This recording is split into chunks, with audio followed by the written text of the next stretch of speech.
Rise and shine. This is your morning Buzzcast for Monday, July 28th. I'm Austin Karp, coming to you from Charlotte, North Carolina, also known as the surface of the sun. We've been working really hard at it and should hit a record number of days over 100 degrees this week. It is hot. I just want to go out and watch some MLS or maybe even minor league baseball without melting. Not happening right now in North Carolina.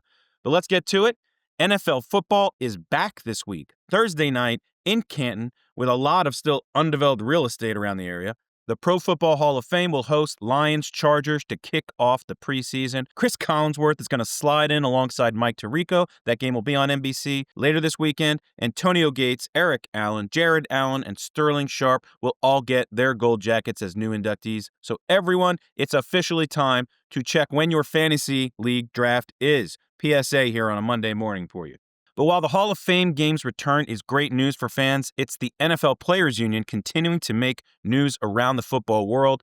A federal criminal investigation into finances of the NFLPA includes potential misuse of funds and self-enrichment by union officials. That's according to a document obtained by ESPN, a memo that was called Crisis Management, and it was drafted by a senior union attorney and shared with the NFLPA's executive committee and player reps. That memo says the union is now on notice of financial actions that may be criminal, and the union faces immediate threats requiring prompt actions. The memo also cites potential action by the NLRB. That's a lot of legal headache to deal with for the players' union. This may also be tied to the legal mess that One Team Partners has. That's the venture that was created alongside the Major League Baseball Players Association. So quite a few legal hurdles for the union to work through. As Eagles tackle Lane Johnson put it, the NFLPA is a shit show right now. Johnson even went so far as to say that the NFLPA is the weakest union in sports. And in light of the unceremonious exit of Lloyd Howell, that means the union needs to get the next hire for executive director correct. There are reportedly 3 candidates for the job from among current union officials. You have Senior Director of Player Affairs Lester Archambault, Chief Player Officer Don Davis, and COO Terry Smith. Then you got 2 named outside candidates, both former players in Dominic Foxworth and Eric Winston. They were both former NFLPA presidents. Now, the former player angle is quite important to pay attention to in this situation, as many out there feel that a former player is the type of person that's going to be needed right now to represent NFL players the way they need to be represented, especially as collective bargaining talks are on the horizon. A lot of people feel that a former player is going, and only a former player is going to understand what these players need and really, really go at the NFL in these talks. And this could be a big deal for NFL owners who seemed to be on a good page with Lloyd Howell. Perhaps the biggest issue is an 18-game season, and a new NFLPA executive director is likely going to want a pound of flesh now to make that happen for owners. And this is notable particularly as the league thinks about its media rights future. You have those opt-outs coming in 2029. Another game on the schedule means another package of games to sell out there in the marketplace, a major source of revenue for the owners. An extra game would also help ease any expanded international schedule that the league has said it wants.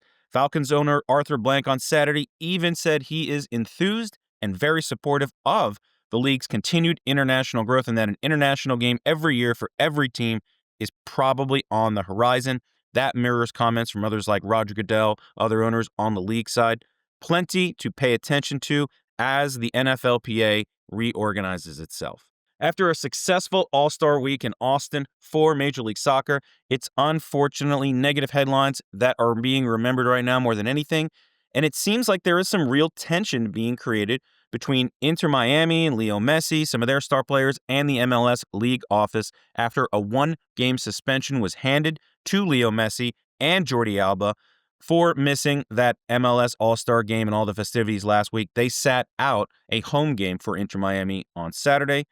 Inter Miami owner Jorge Mas called the MLS decision draconian, and that fans, sponsors, even Apple are the ones that are getting penalized here.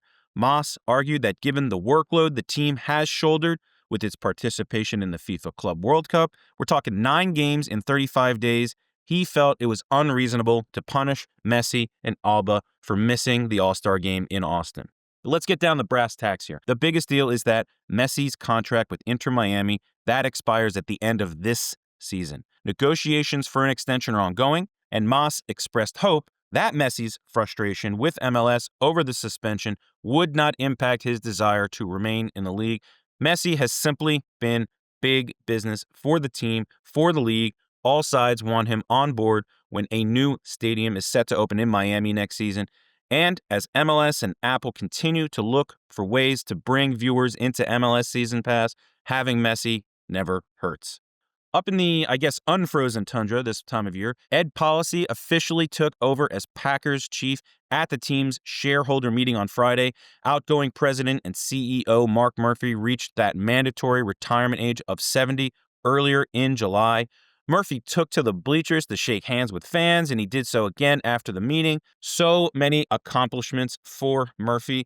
A Super Bowl win, upgrades to Lambeau Field. You got the creation of the Titletown District, the Titletown Tech Business Incubator. The draft came to Green Bay, so much more. And now the responsibility for one of the NFL's most high-profile clubs, that falls to Ed Policy. He's an SBJ 40 under 40 Hall of Famer. Now, in talking to the local paper, the Press Gazette, Policy actually kind of talked at length about keeping the Packers in Green Bay, interestingly enough, and doing so through redevelopment of and more use of Lambeau Field. Policy noted that in his lifetime, 22% of NFL teams have relocated, and nearly 10% of the league has relocated in some fashion over the past 7 or 8 years. So what needs to get done? There is more development to build out commercially, talking more about that Titletown area. The Packers clearly want their own version of the Battery Atlanta, like every team out there. He also said that bringing a notable soccer game and a notable college football game to Lambeau each year is going to be important. Concerts did not seem to be something the Packers are eyeing every year, but maybe every couple of years, getting a big name to come and play Lambeau. Crazy, though, to think that there has only been one big college football game at Lambeau. That was Wisconsin LSU in 2016. Next up, you're going to have Wisconsin Notre Dame on Labor Day in 2026. Lambeau's first big soccer game was 2022. That was Man City versus Bayern Munich. They had a Brad Paisley concert at Lambeau around the draft in April. Just not a lot of events that have happened there, but they're going to want big money coming into the community, into the team, so you're going to see more of those style events. Now it's Policy's job to keep the momentum moving that Murphy established. Some other quick hits to wrap things up this morning. F1, the movie, passed $500 million at the global box office over the weekend. It's easily now the highest grossing live-action sports movie of all time, and higher than the 3 Marvel movies that are out there this year to date, although I guess Fantastic Four may give it a run for its money. The breakdown at the box office, 68% from outside of the United States, and maybe this is what Apple sees in a tie-up with Formula One, that global reach, even with a domestic media rights deal. But the price being tossed around, we are talking $150 million a year, up from around $85-90 million that ESPN is paying right now. You have to figure this is more than just a TV pack. Maybe something tied into more of those movie rights, things on the tech consumer product side. That sort of synergy is likely something that's very attractive to Formula One, even if going to Apple for U.S. race rights hurts the series' visibility with domestic sports fans. Speaking of abroad, Michigan and Western Michigan are going to open the 2026 season apparently in Frankfurt, Germany. This marks the Wolverines' first football game outside of the United States. Should be a really huge draw there in Germany. A lot of Michigan fans out there. That's going to be very attractive. We've seen games abroad, NBA, NHL, otherwise really be able to draw fans up into Europe. Now let's see what Michigan can do to open the season next year. And finally, Ichiro Suzuki became the first Japanese-born player to be enshrined into the Baseball Hall of Fame yesterday, one of 5 new members, alongside pitchers CC Sabathia and Billy Wagner, and hitters Dick Allen and Dave Parker, both of whom were enshrined posthumously. But it looked to be a very large pro-Mariners crowd, as high as some estimates have it as 70%, in Cooperstown for the historic Ichiro moment. So that is your morning Buzzcast for Monday, July 28th. I'm Austin Karp. I hope everyone has a fantastic start to the week. Make good choices out there, and I will speak to you all again soon.